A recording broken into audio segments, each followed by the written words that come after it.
વડોદરા શહેર police commissioner Shri Narsinh Kumar સાહેબ તેમજ additional police commissioner Shri Meena Patil સાહેબના સીધા માર્ગદર્શનના સૂચનો મુજબ ખાસ પ્રતિબંધિત ઈ સિગારેટ અનુસંધાને ડ્રાઈવનું આયોજન વડોદરા શહેર પોલીસે કરેલ છે.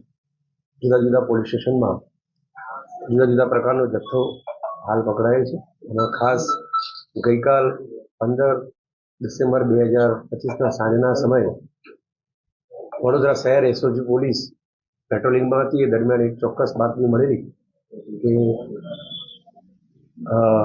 સેફાન બાબા ઇકબાલભાઈ મેમણ કે જે મેમણ કોલોની આજવા રોડ રહે છે અને એના ઘરની અંદર ઈ સિગારેટનો ખૂબ મોટા પ્રમાણમાં જથ્થો રાખી અને ગેરકાયદેસર પ્રતિબંધિત જથ્થાનું વેચાણ કરી રહ્યું છે.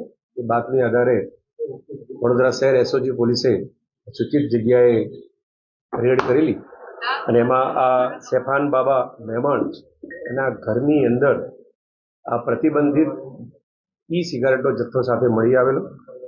આ જથ્થો કુલે 10,42,000 ઉપરાંતનો છે અને એ આ પ્રતિબંધિત તમાકુ વપરાશવાળી એટલે કે તમાકુ નિયંત્રણ અધિનિયમ 2003 તથા prohibition of electronic cigarette act 2019 થી પ્રતિબંધિત છે એ આ જથ્થો છે અને આ જુદી જુદી કંપનીઓનો જથ્થો છે.